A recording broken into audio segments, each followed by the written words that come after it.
Hello everyone, welcome to study IQ IAS Hindi. This is Manish Shrivastava. जैसा कि आपको पता है, रोजाना सुबह 8 बजे एक इंपॉर्टेंट सेशन लेकर मैं आता हूं जिसमें साइंस एंड टेक के अलग अलग टॉपिक्स को हम यहाँ डिस्कस करते हैं। हम एक चैप्टर पढ़ रहे थे जिसका नाम था रिप्रोडक्टिव सिस्टम, प्रजनन तंत्र। उसमें हमने बहुत सारी चीजें देखी कि कैसे लैंगिक प्रजनन होता है, एसेक्सुअल रिप्रोडक्शन होता है, सेक्सुअल रिप्रोडक्शन होता है जिसको आप लैंगिक प्रजनन कहते हैं। उसके बाद हमने प्लांट्स के अंदर जो पादप होते हैं उनके अंतर्गत कैसे जो है आपका लैंगिक जनन और अलैंगिक जनन होता है, इन चीजों को पढ़ा। इसके अलावा मेल रिप्रोडक्टिव ऑर्गन को बहुत अच्छे से देखा। इसके अलावा फीमेल रिप्रोडक्टिव ऑर्गन मतलब आपका स्त्री जनन तंत्र को पढ़ा, जो नर जनन तंत्र था उसको बहुत अच्छे से देखा। आज के सेशन में हम एम्ब्रो डेवलपमेंट के बारे में बात करेंगे, मतलब कैसे भ्रूण जो होता है उसका विकास होता है, इस चीज पर बात करेंगे। साथ साथ कई तरह की आर्टिफिशियल टेक्निक्स को भी देखेंगे। कुछ ऐसी चीजें मैं भी बताऊंगा जिनके ऊपर कुछ एक्ट्स बने हुए हैं।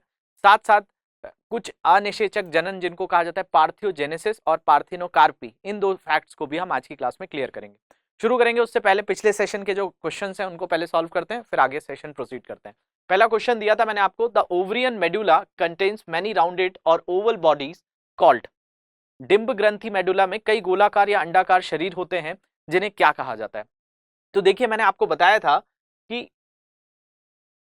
अ पेयर ऑफ ओवरी जो होती है वो फीमेल रिप्रोडक्टिव ऑर्गन के अंदर होती है, मतलब अंडाशय पाए जाते हैं। और इस अंडाशय के अंतर्गत दो परतें होती हैं। बाहर वाली परत को कॉर्टेक्स कहा जाता है, अंदर वाली चीज को मेड्यूला कहा जाता है। इसी मेड्यूला से मैंने आपको बताया था ऐसे राउंडेड शेप चीजें होती हैं जिनको क्या कहा जाता है? जिनको कहा जाता है ओवेरियन फॉलिकल्स। ये ओवेरियन फॉलिकल्स जो हैं हॉर्मोन्स और न्यूट्रिशंस को यहां से क्रिएट करती हैं। तो अब यहाँ पे यही पूछा गया कि ओवरियन मेड्यूला जो होता है वो राउंडेड या ओवल बॉडीज जिनको अटैच करके रखता है उनको क्या कहा जाता है? तो उनको कहा जाता है ओवरियन फॉलिकल्स, या हिंदी में कहा जाता है उनको डिम ग्रंथियां कूप। वैसे नाम जो है ओवरियन फॉलिकल्स ही ज्यादा चलता है, तो इसको आप ज्यादा अच्छे से याद रखेंगे। बढ़ते हैं नेक्स्ट क्वेश्चन की तरफ। नेक्स्ट क्वेश्चन था the opening of the infundibulum into the body cavity is called. Infundibulum का शरीर गुहा में खुलने का क्या कहा जाता है? तो देखिए, मैंने आपको बताया था कि भाई एक मीसोवेरियम होता है, मीसोवेरियम के पास यहाँ पर आपको फिम्बरे मिलता है, और फिम्बरे जो है ये फेलोपियन ट्यूब में, तो इसी चीज को मैंने बताया था फिम्बरे है। और फिम्बरे के बाद आपको एक चीज पड़ती है जो कि कहा जाता है ऑस्टियम, और ऑस्टियम किसका भाग होती है? इनफंडिबुलम का। और उसके बाद होता है आपका एम्प्यूला, और एम्प्यूला के बाद लास्ट में होता है इस्थमस। इसी पे बेस्ड दो क्वेश्चंस मैंने दिए हुए थे। तो देखिए क्या करता है, फिम्बरे उन एग्स को लेने का काम करता है, और इनफिंडिबुलम जहां खुलता है उस चीज को ऑस्टियम कहा जाता है। तो यहां पर यही क्वेश्चन पूछा गया था कि भाई जो ऑस्टियम है वो क्या है? तो इनफंडिबुलम का शरीर गुहा में खुलने का जो स्थान है उसी को ऑस्टियम कहा जाता है। वो होता है इनफंडिबुलम है लेकिन नाम उसका ऑस्टियम होता है। तो opening of the infundibulum in the body cavity ostium कहलाएगा। तो जहां से एग या आपका ओवा जो है वो आगे प्रोसीड होता है। फिर the last part of the oviduct is called. डिंब वाहिनी के अंतिम भाग को क्या कहा जाता है? इस्थमस कहा जाता है, एम्प्यूला कहा जाता है, ऑस्टियम कहा जाता है, थैलेमस कहा जाता है। थैलेमस का तो कोई रोल ही नहीं है। ऑस्टियम सबसे पहला पार्ट, मतलब ये पहला पार्ट किसका है? तो ये पहला पार्ट है इनफंडिबुलम का ही। और इनफंडिबुलम के बाद पड़ता है एम्प्यूला, जिसको तुम्बिका या एम्प्यूला शब्द ज्यादा चलता है। और एम्प्यूला ही कौन सी है? तो एम्प्यूला में ही होगा फर्टिलाइजेशन, मतलब यहीं पर होगा क्या? निषेचन। तो एम्प्यूला में होगा साइट ऑफ फर्टिलाइजेशन है, ये मैं आपको पढ़ा चुका हूं लास्ट क्लास में। तो बचा क्या? लास्ट पार्ट कौन सा है? इस्थमस। तो लास्ट पार्ट ऑफ ओविडक्ट क्या होगा? इस्थमस होगा, जहां से आपका एक्स आगे की ओर प्रोसीड करते हैं। इसके अलावा कोई डाउट्स होंगे इन सोशल मीडिया हैंडल पे मुझसे जुड़ जाइए। लेक्चर की पीडीएफ ऊपर दिए गए टेलीग्राम ग्रुप से आप डाउनलोड करेंगे। आगे प्रोसीड करते हैं और लेक्चर को समझने की कोशिश करते हैं। अब देखिए, बात ये थी, हमने समझा कि कैसे एग बना, कैसे स्पर्म बना, ये दो प्रोसेस मैंने आपको बता दिया। अब यहां से जो प्रोसेस आज हम देख रहे हैं वो बात कर रहे हैं किसकी? एम्ब्रियो डेवलपमेंट की। एम्ब्रियो डेवलपमेंट का मतलब है आपका कि कैसे कोई भ्रूण जो है उसका विकास हो रहा है। तो भ्रूण के विकास के लिए हमें आज के लेक्चर समझना पड़ेगा कि बेसिकली एग भी फॉर्म हो चुका है, स्पर्म भी फॉर्म हो चुका है, लेकिन ये जाइगोट जो है मतलब युग्मनज में कैसे तब्दील होगा। तो जाइगोट जो है वो किस तरीके से कन्वर्ट हो रहा है, ये दो प्रोसेस तो मैं आपको बता ही चुका हूं। अब ये जाइगोट से एम्ब्रियो डेवलपमेंट, भ्रूण का जो विकास होता है, ये पूरी प्रोसेस आज हम समझने वाले हैं। तो देखिए, आपने ये समझ लिया कि भाई फीमेल में क्या रिप्रोडक्टिव ऑर्गन है, मेल में क्या रिप्रोडक्टिव ऑर्गन है, कैसे प्राइमरी सेक्स ऑर्गन जो है, एक जगह टेस्टिस है, एक जगह ओवरी है, एक जगह अंडाशय है, एक जगह वृषण है, एक ओवा बना रही है, एक स्पर्म बना रहा है। तो अब होता क्या है, ये दोनों तो फॉर्म हो गए, अब इनके अंतर्गत क्या क्या है, 23 क्रोमोसोम्स है। अब बेसिकली मैंने आपको सारे प्रोसेस बताए थे, गेमिटोजेनेसिस, स्पर्म और ओवा बन गया है, उसके बाद होता है इंसेमिनेशन, फिर होता है फर्टिलाइजेशन, फिर इम्प्लांटेशन, फिर गेस्टेशन, फिर पार्ट्यूरेशन, ये सारे प्रोसेस होंगे तभी तो बर्थ होगा। तो इन प्रोसेस में होने पे आपका क्या है, स्पर्म तो बन ही चुका है, ओवा भी बन चुका है, दोनों के अंतर्गत क्या क्या है, 23 है आपके क्रोमोसोम्स। क्रोमोसोम्स क्या है, तो इनको कहा जाता है गुणसूत्र, ये आपके हैं गुणसूत्र। भाई इनका क्या लेना देना है, तो अगर हम बात करते हैं कि कोई भी सेल है, तो इस सेल के बीचों बीच होता है न्यूक्लियस, इस न्यूक्लियस को ही कहा जाता है केंद्रक। अब इसके अंतर्गत कुछ चीजें होती हैं जिनको क्या कहा जाता है, जिनको कहा जाता है गुणसूत्र। तो हमारे बॉडी के अंदर जितने सेल्स हैं, उन सेल्स के अंतर्गत न्यूक्लियस है और उस केंद्रक के अंतर्गत क्रोमोसोम्स है। अब उन क्रोमोसोम्स के अंदर गुणसूत्र है, मतलब क्रोमोसोम्स ही गुणसूत्र हैं, और वो क्या है, डीएनए आरएनए के फॉर्म में होते हैं, इन्हीं के ऊपर पाए जाते हैं जीन। अब बेसिकली जब भी रिप्रोडक्शन होता है तो यही जीन ट्रांसफर होते हैं, माँ और पिता से मिलकर पूरा का पूरा एक भ्रूण का निर्माण होता है और उसके अंदर 46 क्रोमोसोम्स होते हैं। तो माँ भी कितने देती है, तो माँ से आते हैं 23, पिता से आते हैं 23। अब ये जाइगोट के अंदर 46 क्रोमोसोम्स बन रहे हैं, मतलब 23 जोड़े बन रहे हैं, और यही एम्ब्रियो के अंदर भी होता है। तो ये कैसे होता है, इस चीज को ही समझने के लिए हम देखते हैं। तो देखिए, सबसे पहली चीज क्या चाहिए, स्पर्म चाहिए। स्पर्म बन चुका है, तो स्पर्म में ऐसी क्या चीजें होती हैं, तो स्पर्म के 3 हिस्से होते हैं। स्पर्म का जो सबसे पहला भाग होता है उसको हेड कहा जाता है, फिर दूसरा भाग मिड होता है, और तीसरा टेल होती है। जो उसका सबसे बड़ा भाग है वो टेल होता है। लेकिन ये स्पर्म बनता कहाँ है, तो सेमिनिफेरस ट्यूब्यूल्स में बनता है, manufactured in the seminiferous tubules with in the testicles. जो वृषण होते हैं उसके अंतर्गत एपिडाइमस, मैं आपको बता चुका हूं कहाँ निर्माण होता है। लेकिन अगर स्पर्म को देखा जाए तो स्पर्म के 3 भाग, पहला भाग मैंने बताया हेड, इसके अलावा ये जो इसका मिडिल पार्ट है, और पीछे टेल होता है। तो ये जो है यही फर्टिलाइजेशन में काम करेगा, मतलब यही निषेचन करेगा। तो क्या होता है, जब स्पर्म जाता है निषेचन करने के लिए, तो स्पर्म के अंतर्गत पूछा जाता है कि कौन सा भाग जो होता है वो अंडे को, मतलब ओवा को भेदता है, मतलब पेनिट्रेट करता है। तो इसका हेड वाला हिस्सा होता है। इस हेड में एक चीज होती है जिसको कहा जाता है एक्रोसोम। तो एक्रोसोम जो होगा, याद रख लेंगे, एक्रोसोम जो है वो कहां जाएगा, एक्रोसोम एग में जाएगा और उसको इंसर्ट करेगा। ऐसे कई स्पर्म की रेस होती है, उनमें जो सबसे पहले पहुंचता है वो फर्टिलाइज करता है। एक्रोसोम जो है वो इंसर्ट करने में हेल्प करता है। और इसी के अंतर्गत क्या दिख रहा है आपको, इसी के अंतर्गत है न्यूक्लियस, केंद्रक। अब केंद्रक होगा तो इस केंद्रक के अंदर कितने क्रोमोसोम्स, तो इसके अंतर्गत 23 क्रोमोसोम्स हैं, और एग में भी 23 हैं, और ये दोनों कंबाइन होकर बनेंगे 46। तो अगर आपसे पूछा जाए क्या भाई, जब भी आपका स्पर्म सेल जाता है तो क्या वो पूरा चला जाता है अलोंग विद टेल, तो नहीं, ये केवल ये वाला भाग जाता है। इसके अंतर्गत अगर आप देखेंगे तो एक्रोसोम क्या होता है, गोल्जी बॉडीज होती हैं, गोल्जी निकाय होता है। इसके अलावा ये वाला जो पार्ट है जिसको हम क्या कह रहे हैं, मिड पीस, जो मध्य हिस्सा है, इसके अंदर क्या होता है, माइट्रोकॉन्ड्रिया, पावर हाउस। तो यही सिर्फ जाता है, यही इंसर्ट जा पाता है, ये टेल वाला भाग नहीं जा पाता। तो कभी भी आपका बेसिकली दिख रहा होगा आपको, यहाँ बहुत सारे स्पर्म्स आ रहे हैं, तो इन स्पर्म्स में जो सबसे पहले एंटर कर जाता है वही फर्टिलाइज होता है, बाकी रेस में पीछे छूट जाते हैं।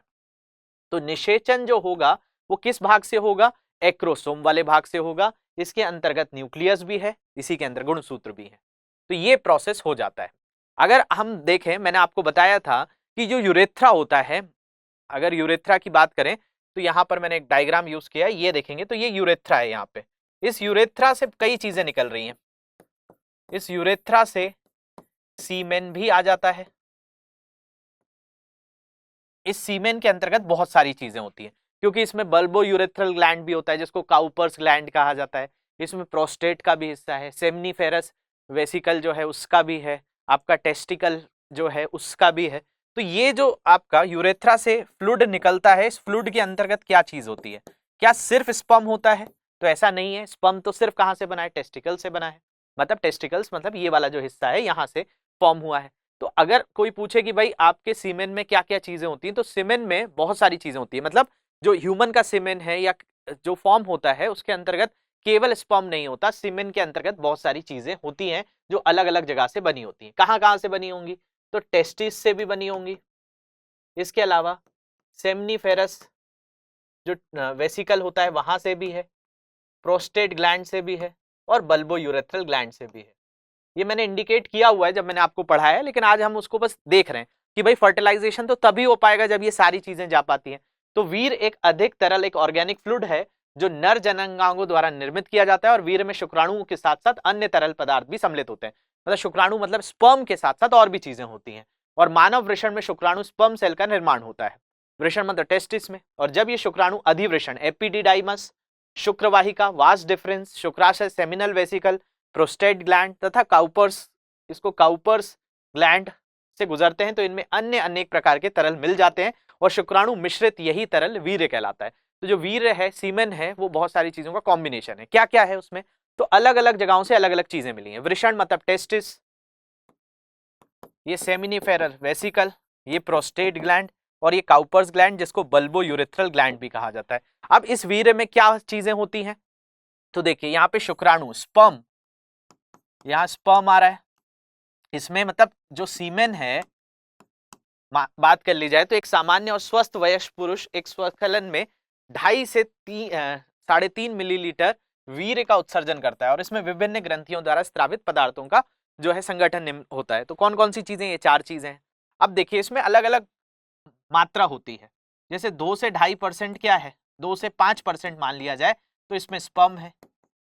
स्पर्म के अलावा आपका शुक्राचार सेमिनल वेसिकल भी एक फ्लूइड निकालता है जिसमें 65 से 75% होता है। इसके अंदर अमीनो एसिड होता है, एंजाइम्स होते हैं, फ्रक्टोज, प्रोटीन्स और विटामिन्स होते हैं। इसके अलावा प्रोस्टेट ग्लैंड की बात करें तो ये citric acid, phosphate, fibrinogen, prostate specific antigen, proteolytic enzymes और जिंक होता है इसमें। इसके अलावा गैलेक्टोज, म्यूकस और सिलिक एसिड जो होता है वो कहां से निकलता है? काउपर्स ग्लैंड से निकलता है। तो स्पर्म जो बन रहा है, स्पर्म तो वो कहां बन रहा है? सिर्फ टेस्टिस में बन रहा है। Seminal vesicle, prostate gland, Cowper's gland, ये सारी चीजें मिलकर सीमेन बनता है। तो भाई सीमेन के अंदर आपका स्पर्म के साथ साथ सारी चीजें और भी होती हैं। इसलिए मैंने बताया था एक चीज होती है जिसको नसबंदी या वेसेक्टोमी कहा जाता है, उससे बस ये वाली चीज रोक देती है, बाकी चीज सीमेन निकलता भी है तो फर्टिलाइजेशन होता ही नहीं है। बर्थ कंट्रोल मेथड्स में इसको भी यूज किया जाता है, लेकिन बर्थ कंट्रोल मेथड के भी अलग अलग तरीके होते हैं। मतलब परिवार नियोजन आगे चलकर एक चैप्टर भी है, आपको थोड़ा सा स्कीम टाइप की भी है, इंडिया में कैसे स्टार्ट हुई है। कमेंट सेक्शन में आप बताएंगे तो इसको भी मैं बहुत डिटेल में कवर कर दूंगा। तो उसमें भी 4 चीजें बताई जाती हैं कैसे कहीं पर भी फैमिली प्लानिंग्स में क्या मेथड्स हैं जिससे बर्थ कंट्रोल किया जा सकता है। ये आपके कोर्स में भी है कि पॉपुलेशन कंट्रोल के लिए क्या मेथड हो सकते हैं। तो बायोलॉजिकली 4 तरीके के मेथड होते हैं। एक सेल्फ कंट्रोल होता है कि भाई सेल्फ कंट्रोल से जो है ये चीजें की जा सकती हैं कि बच्चे ना पैदा किए जाएं।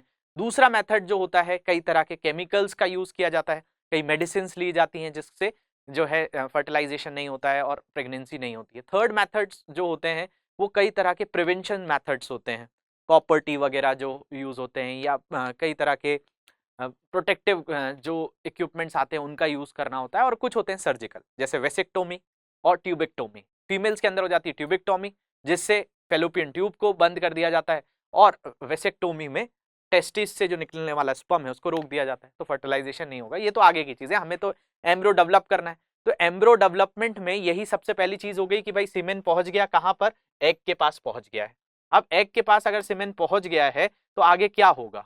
तो आप बोलेंगे कि भाई फर्टिलाइजेशन ही होगा। बिल्कुल, यहाँ पर फर्टिलाइजेशन होगा, लेकिन उससे पहले कई स्टेजेस होती हैं। तो इन स्टेजेस को बहुत अच्छे से देख लीजिए क्या क्या होता है यहाँ पे। तो देखिए सबसे पहले होगा फर्टिलाइजेशन ऑफ एग, यहाँ पे आपको दिख रहा होगा, उस ओवा का निषेचन होगा।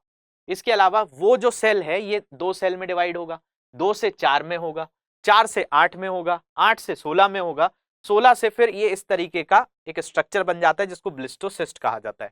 तो यहाँ पर जो 8 सेल होता है, इस 8 सेल को कहा जाता है मोरूला।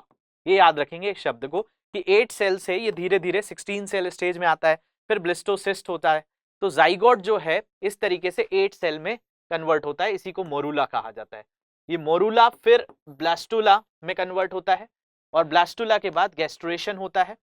ये आपका फिर जो है यूट्रस की वॉल जो होती है, मतलब जो गर्भाशय की दीवार होती है एंडोमेट्रियम, उसमें जाकर भ्रूण चिपक जाता है। तो यहां पर आप देखिए सबसे पहले क्या हुआ, ओव्यूलेशन हुआ। ओव्यूलेशन मतलब ओवा का फॉर्मेशन हुआ। फिर आपका क्या हो रहा है, फर्टिलाइजेशन हो रहा है, स्पर्म का मिल जाना, फिर इसका बदलना जाइगोट में, युग्मनज में। फिर ये जो है डे 2 में ये अलग अलग 2 से 4, 4 to 8 और 8 to फिर ये ब्लास्टोसिस्ट होता है। फिर फाइनली जाकर ये भ्रूण जो होता है, एम्ब्रो जो होता है, ये माँ के गर्भ के अंतर्गत जो है इम्प्लांट हो जाता है। एक प्रोसेस है जो सबसे पहली हमने क्या पढ़ी, गैमेटोजेनेसिस। गैमेटोजेनेसिस के बाद इंसेमिनेशन, अब इंसेमिनेशन में स्पर्म पहुंच चुका है। फिर तीसरा प्रोसेस कौन सा है, फर्टिलाइजेशन, और फर्टिलाइजेशन के बाद होता है इम्प्लांटेशन। इम्प्लांटेशन हुआ, फिर गेस्टेशन जो 9 महीने रहेगा, और फिर पार्ट्यूरेशन। तो आपका धीरे धीरे भ्रूण जो है यहाँ पर डेवलप होने लगता है। अब देखिए यहां से भी क्वेश्चन आता है एम्ब्रियोनिक डेवलपमेंट में, इतनी चीज तो समझ में आई आपको। अब देखिए जो भ्रूण होता है 9 महीने तक, 9 मंथ्स तक मां के गर्भ में है, एम्ब्रियो जो है डेवलप हो रहा है धीरे धीरे। तो इसको सांस लेना है, पोषण लेना है, ये सारी चीजें कैसे होती हैं, तो भाई ये जो होता है मां के साथ, ये जो गर्भ होता है इसके अंतर्गत एक फ्लूइड होता है जो लगभग 37 डिग्री तापमान पर एक पानी के स्विमिंग पूल में ये बच्चा तैर रहा होता है, मां के गर्भ में रहता है। अभी कई जगहों पे यूरोप्स में ऐसी प्रैक्टिस की गई है कि भाई बर्थ होने के बाद बच्चे को क्या किया जाता है, तो बच्चे को जैसे कि मां के पेट में जो फ्लूइड होता है, एमनिक फ्लूइड जो कहलाता है, वो 37 डिग्री सेल्सियस पे होता है। तो यूरोप्स में कई टेक्निक्स है कि बच्चे को जब जन्म के बाद एक फ्लूइड में ही डाल दिया जाता है, मतलब पानी में ही डाल दिया जाता है, जिसका टेम्परेचर ज्यादा होता है, क्योंकि बच्चा इसी में रहने के लिए आदी रहता है। फिर धीरे धीरे उसको बाहर निकाला जाता है। ये भी एक तरह की डिलीवरी प्रैक्टिस है। लेकिन हमारा क्वेश्चन वही है कि भाई बच्चा गर्भ में है, अब गर्भ में वो कैसे पोषण मिलेगा, तो वो मां से जुड़ा हुआ होता है। कैसे, तो एक नाल होती है जिसको अम्बिकल कॉर्ड कहा जाता है, और वो अम्बिकल कॉर्ड जुड़ी होती है प्लेसेंटा से। ये बहुत इंपॉर्टेंट चीज है। तो आपको दिख पा रही होगी ये चीज होती है, जब बर्थ होता है तो इसी अम्बिकल कॉर्ड को काटा जाता है। तो हमेशा जो बच्चा होता है मां के गर्भ के अंतर्गत, यूट्रस के अंतर्गत, गर्भाशय के अंतर्गत एक नाल से जुड़ा होता है, जिसको गर्भनाल या अम्बिकल कॉर्ड कहा जाता है। याद रखेंगे, इसको कहा जाता है गर्भ नाल। और वो किससे जुड़ी होती है, प्लेसेंटा से। तो प्लेसेंटा से अम्बिकल कॉर्ड, और अम्बिकल कॉर्ड से यूट्रस, ये यूट्रस के अंदर होता है। ये अम्बिकल कॉर्ड जो होती है इसको ही कहा जाता है स्टेम सेल। ये बहुत इंपॉर्टेंट टॉपिक है, जो स्टेम सेल थेरेपी आ गई है, जिसमें इस अम्बिकल कॉर्ड से कोई भी शरीर का भाग बनाया जा सकता है। बायोटेक्नोलॉजी में, जैव प्रौद्योगिकी के अंतर्गत बहुत इंपॉर्टेंट चीज है, ये उससे जुड़ी हुई है। तो देखिए अभी आगे चलकर मैं आपको टेक्नोलॉजी भी पढ़ाऊंगा, लेकिन टेक्नोलॉजी पढ़ने से पहले आपको थोड़ी सी बायोलॉजी पता होनी चाहिए, तब जाकर आप बायोटेक्नोलॉजी अच्छे से पढ़ पाएंगे। इसलिए ये चीजें वहां बार बार काम आएंगी, इनको अच्छे से देख लीजिए। तो देखिए यहां पर इस तरीके से इसको पोषण मिलता रहता है। तो भाई प्लेसेंटा और अम्बिकल कॉर्ड का कॉन्सेप्ट याद रखेंगे। प्लेसेंटा से वो जुड़ा होता है अम्बिकल कॉर्ड से, और अम्बिकल कॉर्ड से बच्चे को सारी चीजें मिल रही होती है, पोषण, ऑक्सीजन, सारी चीजें वो यहीं से जो है ग्रो कर रहा होता है। अब देखिए ये प्रोसेस तो नॉर्मल ह्यूमन बींग्स के अंदर हो गया कि भाई ये चीज हो रही है कि भाई स्पर्म जा रहा है, फर्टिलाइज कर रहा है, फर्टिलाइज के बाद मोरूला, मोरूला के बाद ब्लिस्टुला, और ब्लिस्टुला जो है इम्प्लांट हो रहा है, फिर एम्ब्रियो का डेवलपमेंट हो रहा है, फिर बच्चा जो है हो जाता है बाय द टाइम पीरियड, जो गेस्टेशन टाइम है उसके बाद। लेकिन एक प्रोसेस होता है जिसको टेस्ट ट्यूब बेबी कहा जाता है। तो टेस्ट ट्यूब बेबी या फिर इन विट्रो फर्टिलाइजेशन, जिसको आईवीएफ कहा जाता है, ये किस केस में होता है, जब नेचुरली फर्टिलाइजेशन ना हो। सामान्य तौर पर जिनके अंतर्गत प्रेगनेंसी नहीं होती, जिनको बच्चे नहीं हो रहे होते हैं, वो आर्टिफिशियल मेथड्स को अपनाते हैं। इन्हीं में से एक मेथड होता है आईवीएफ। इस आईवीएफ, और अगर आपसे कोई पूछे टेस्ट ट्यूब बेबी, तो टेस्ट ट्यूब बेबी और आईवीएफ में कोई अंतर है, तो आप बोलेंगे बिल्कुल कोई अंतर नहीं है। लेकिन सरोगेसी की बात करें तो सरोगेसी में अंतर होता है। सरोगेसी का मतलब किराए की कोख लेना, और इन विट्रो फर्टिलाइजेशन में वही पेरेंट्स, वही कपल्स जो है अपने बच्चा पैदा करते हैं, लेकिन वो एक आर्टिफिशियल मेथड से होता है। इसमें कुछ प्रोसेस है। सबसे पहला देखिए, ओवरियन स्टिमुलेशन हार्मोन थेरेपी। अब क्या होता है, जब मतलब नॉर्मल तरीके से बच्चे नहीं हो रहे होते हैं, तो एक आर्टिफिशियल तरीका है। इंडिया में ये प्रोसेस 4-5 लाख रुपए में होता है, विदेशों में और महंगा होता है। तो ये एक तरीके का आर्टिफिशियल प्रोसेस है। ये कौन कब ऑप्ट करेगा, ये तब ऑप्ट करेगा जब नॉर्मल प्रोसेस से नहीं हो रहे होंगे बच्चे। तो इसमें क्या चीजें होती हैं, देखिए सबसे पहला प्रोसेस होता है ओवरियन स्टिमुलेशन हार्मोन थेरेपी। मतलब ओवरी के अंदर जो हार्मोन्स डेवलप हो रहे हैं, मैंने आपको बताया था पेरी नाम के हार्मोन्स होते हैं, प्रोजेस्टेरॉन है, एस्ट्रोजन है, आपका रिलैक्सिन है, आपका इनहिबिट हार्मोन है जिसमें LH FSH होते हैं। तो ये सारी चीजें नहीं हो रही होंगी तभी तो एग्स नहीं बन रहे होंगे। तो ये सारी चीजें क्या होता है आर्टिफिशियल प्रोसेस में, सबसे पहले ओवरियन स्टिमुलेशन हार्मोन थेरेपी दी जाती है जिससे ये हार्मोन्स का लेवल बढ़े और एग का फॉर्मेशन हो। उसके बाद क्या किए जाते हैं, फीमेल के अंदर से जो एग्स बन रहे हैं ओवरी से, उनको क्या कर लिया जाता है, एग को पिक कर लिया जाता है। ये सारी चीजें लेबोरेटरीज में होती हैं, क्रायोजेनिक टेम्परेचर रखा जाता है, बहुत नेगेटिव में टेम्परेचर रहता है जिससे ये ठंडी स्टेज में ये सारी चीजें बाहर भी टेस्ट ट्यूब्स में लेबोरेटरीज में सर्वाइव कर सके। तो पहला थेरेपी में हार्मोन्स के इंजेक्शंस देना, फिर एग्स को निकालना, फिर एग्स को निकालने के बाद स्पर्म्स को प्रिपेयर किया जाता है, ये भी बाहर रखा जाता है। इसके बाद चौथा प्रोसेस होता है यहाँ पे टेस्ट ट्यूब्स के अंदर फर्टिलाइजेशन कराया जाता है। अब नॉर्मली कहां हो रहा था, तो एम्प्यूला में हो रहा था, लेकिन अब नहीं हो पा रहा है किसी के कोई ना कोई बायोलॉजिकल प्रॉब्लम्स के कारण या कहीं फर्टिलाइजेशन के कारण, इनफर्टिलिटी के कारण, ऐसी कई दिक्कतें आती हैं। तो ये जो है लेबोरेटरीज में टेस्ट ट्यूब्स के अंदर स्पर्म और ओवा को मिलाया जाता है और उससे क्या बन रहा है, तो उससे फर्टिलाइजेशन किया जाता है। और ये सारी प्रोसेस जो मैंने आपको बताई थी 2 सेल 4 सेल 8 सेल, ये सारी चीजें अब लेबोरेटरी में हो रही हैं। और यहां पर एम्ब्रो को डेवलप कर लिया गया है। अभी एम्ब्रो यूट्रस में नहीं पहुंचा है, ये अभी टेस्ट ट्यूब में ही डेवलप हो रहा है। फिर एक चीज होती है जिसको कैन्यूला कहा जाता है, इस कैन्यूला के माध्यम से वेजाइना सर्विक्स से होते हुए इस बच्चे को जो है ट्रांसफर किया जाता है। कहां पे, मतलब अभी बच्चा नहीं हुआ है, अभी एम्ब्रो स्टेज पे ही पहुंच रहा है, अब डाल दिया जाएगा गर्भाशय में, यूट्रस में, वॉर्म में, हिस्टेरा में। हिस्टेरा को भी हटाने का एक प्रोसेस होता है जिसके हिस्टेरेक्टोमी कहा जाता है। ये नाम याद रख लेंगे, एक बार एग्जाम्स में पूछा जा चुका है। हिस्टेरेक्टोमी, हिस्टेरेक्टोमी जो होती है वूम्ब हटाने का प्रोसेस होता है, यूट्रस को कई दिक्कतों के कारण हटाना पड़ता है कॉम्प्लिकेशंस में, तो वो बच्चा रख ही नहीं सकते। तो बेसिकली ये तो अलग प्रोसेस है, लेकिन जो ये इंसेमिनेशन प्रोसेस है, इन विट्रो फर्टिलाइजेशन जिसको IVF या टेस्ट ट्यूब भी कहा जा रहा है, इसमें यही एम्ब्रो को यहाँ पर इम्प्लांट कर दिया जाता है। तो ये भी एक तरीका है। और अगर इसके लिए फीमेल बिल्कुल ही केपेबल ना हो तो फिर सरोगेसी जैसी चीजें होती हैं या एडॉप्शन जैसा प्रोसेस होता है, ये चीज किया जाता है। तो ये भी एक तरीका है। तो यहाँ पे मैंने आपको बताया ovarian stimulation hormone therapy, ultrasound से, ये होलो निडल से, ये जो है वैक्यूम पंप से एग्स को लेना, फिर एग्स को लेने के बाद स्पर्म्स को प्रिपेयर करना, फर्टिलाइज कराना, फर्टिलाइज के बाद एम्ब्रो डेवलपमेंट करके वेजाइना के थ्रू, सर्विक्स के थ्रू यूट्रस में पहुंचा देना। तो ये IVF प्रोसेस कहलाता है। तो यहां पर एक प्रोसेस आपको समझने आ गया, ये आर्टिफिशियल मेथड है। अब देखिए क्या होता है, ये तो आपका सेक्सुअल रिप्रोडक्शन के ही चीजें हो गई जो आपको समझने आई होंगी। तो ये लैंगिक प्रजनन की बात हो गई। अब देखिए क्या होता है एनिमल्स के अंतर्गत ही, एनिमल्स का मतलब जंतु जगत की बात कर रहा हूं मैं, मतलब जूलॉजी में कई ऐसे भी चीजों का डेवलपमेंट होता है जो कि भाई कैसा लगता है, एसेक्सुअल टाइप का होता है। मतलब किसी भी तरह से मेल और फीमेल इनकी जरूरत ही नहीं पड़ती, तो भी फर्टिलाइजेशन होकर नई चीजें आ जाती हैं। तो अलैंगिक प्रजनन बहुत सारे पढ़ा है, लेकिन एक अलग सी चीज होती है जिसको कहा जाता है आपका जब एनिमल्स में हो जाए और जब प्लांट्स में हो जाए। तो ये दो चीजें बची हुई थी, इनको मैं आप बता दे रहा हूं। तो एनिमल्स के अंदर जब होता है तो इसी को कहा जाता है पार्थेनोजेनेसिस, और जब प्लांट्स में होता है तो इसी को कहा जाता है पार्थेनोकार्पी। इसको हिंदी में कहा जाता है अनिषेचक जनन। मतलब अनिषेचक मतलब जहां फर्टिलाइजेशन हो ही नहीं रहा है, जहां फर्टिलाइजेशन हो, निषेचन की प्रक्रिया ही नहीं हो रही है और जो है आगे चीजें डेवलप हो जा रही हैं। तो इसी को जब जानवरों में हो, मतलब किस में हो, एनिमल्स में हो, जूलॉजी में पढ़े आप, तो उसको अनिषेचक जनन कहा जाता है। वैसे तो प्लांट्स के अंदर भी अनिषेचक जनन है। तो अनिषेचक का मतलब कि निषेचन हो ही नहीं रहा है। तो यहां पर देखिए क्या है, parthenogenesis is a natural form of asexual reproduction in which growth and development of embryos occurs without fertilization by sperm.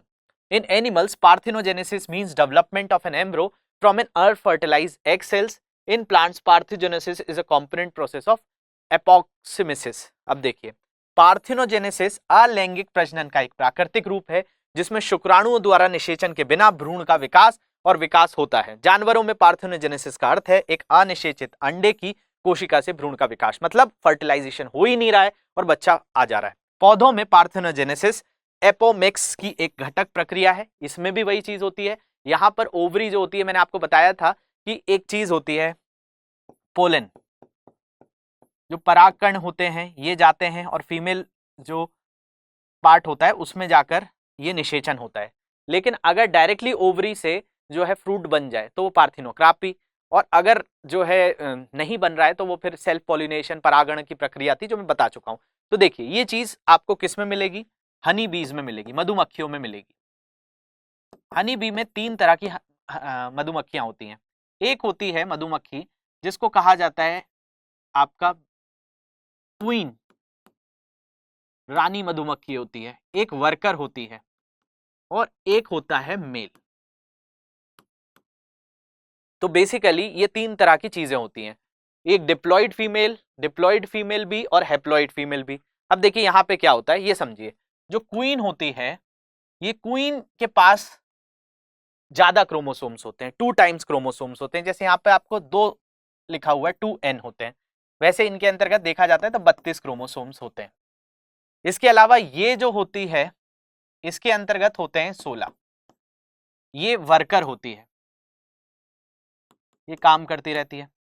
तो अगर इससे मिले कितने 16 और इससे मिले 16, तो इससे भी क्या बन जाएगी, इससे एक एक डिप्लॉयड क्वीन बन जाएगी। ये सेक्सुअल रिप्रोडक्शन का पार्ट है। अभी यहाँ पार्थोजेनेसिस नहीं हो रहा, अनिषेचक जनन नहीं हो रहा है। एक क्वीन से एक वर्कर जो है, ये दोनों फीमेल्स हैं, इनसे जो है मिलकर 16 16 32 का हो जाए तो ये हो जाता है क्या, डिप्लॉयड क्वीन। इसके अलावा यहां से भी 16 है, यहां से भी 16 है, और इससे भी एक वर्कर बनने के चांसेस होते हैं। इस वर्कर के अंतर्गत भी कितने देखने मिलेंगे, तो इसके अंदर भी 32 देखने मिलेंगे। लेकिन अगर इसी फीमेल का जो एग है, इसी से डायरेक्टली एक नया जो है मधुमक्खी बन जाए जो मेल होती है, तो इस चीज को कहा जाता है एसेक्सुअल रिप्रोडक्शन। और ये एसेक्सुअल रिप्रोडक्शन जो है वो किसका एग्जाम्पल है, पार्थेनोजेनेसिस का। तो मधुमक्खियों में 3 प्रकार होते हैं, एक होती है क्वीन, एक होती है वर्कर और एक मेल। तो जो मेल हुआ है वो पार्थेनोजेनेसिस से हुआ है। ऐसी फलों के अंतर्गत भी होता है, तो इसको कहा जाता है पार्थिनोकार्पी। इसको जो है अनिषेचक जनन जो एपोक्सिस से होता है, जो मैंने आपको बताया। In some cases fruit development process without fertilization and thus no seeds formation, इनके अंदर बीज मिलने की संभावना बहुत कम होती है।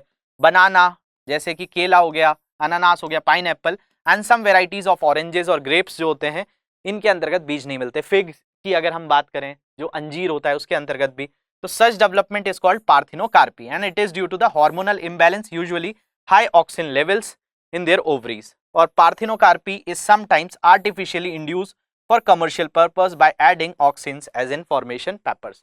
तो ये कई बार जो है वाणिज्यिक पर्पस से, मतलब वाणिज्यिक व्यापारिक दृष्टिकोण से भी किया जाता है कि ये ऑक्सिन्स जो होते हैं इनको आर्टिफिशियली डाल दिया जाता है और बिना फर्टिलाइजेशन के, बिना निषेचन के फ्रूट्स डेवलप हो जाते हैं। तो कई ऐसे फ्रूट्स आप खाते हैं जो पार्थिनोकार्पी के अंतर्गत आते हैं, उनको ट्रू फ्रूट्स नहीं कहा जाता, उनको फॉल्स फ्रूट्स कहा जाता है। तो ये भी याद रखेंगे, पार्थिनोकार्पी के एग्जाम्पल्स हैं, यहाँ पे पार्थिनोजेनेसिस के हैं। यहाँ पे मैंने जो भी मेथड्स और भी थे वो मैंने आपको बता दिया।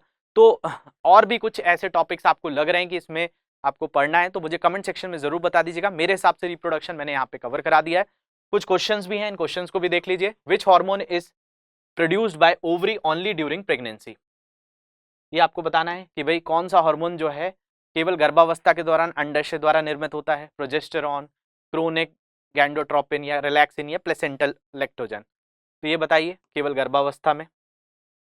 इसके अलावा what connect the placenta to the embryo, अपरा को भ्रूण से क्या जोड़ता है, trophoblast, umbilical cord, chorionic villi या एंडोमेट्रियम। ट्रोपोप्लास्ट गर्भनाल, कोरियोनिक विली या अंतर्गर्भाशय कला। What tissue is derive from 2 different organisms, कौन सा उत्तक 2 भिन्न जीवों से प्राप्त होता है, नाल, अंतर्गर्भाशय कला जो एंडोमेट्रियम है, प्लेसेंटा है, जाइगोट है या आपका गेमीट है। तो सिंपल से क्वेश्चन है, करा चुका हूं मैं। इसके अलावा नेक्स्ट क्लास में अगर आप बोलेंगे तो इनके मैं क्वेश्चंस भी और भी जितने हो सकते हैं रिप्रोडक्शन से, उन सारी चीज़ों को कवर करा दूंगा। तो कमेंट सेक्शन में मुझे ज़रूर बता दीजिएगा जो भी हो आपका, इसके लिए फीडबैक। इसके अलावा इन सोशल मीडिया हैंडल पे जुड़ सकते हैं। कोई क्वेश्चन हो, आपको लग रहा हो कि इनको सॉल्व कराना है, मुझे मेल कर दीजिएगा। इसके अलावा इस PDF जो है ऊपर दिए गए टेलीग्राम ग्रुप से आप डाउनलोड कर लीजिएगा। सारी PDF मैंने वहाँ पे अपलोड कर दी है, तो आप देख सकते हैं। और भी कोई तरह के सजेशंस हो तो मुझे कमेंट सेक्शन में ज़रूर बताइए। Thank you very much for watching this, have a great day. Hindi में यूपीएससी की तैयारी से संबंधित प्रोग्राम्स को देखने के लिए सब्सक्राइब करें स्टडी IQ IAS हिंदी।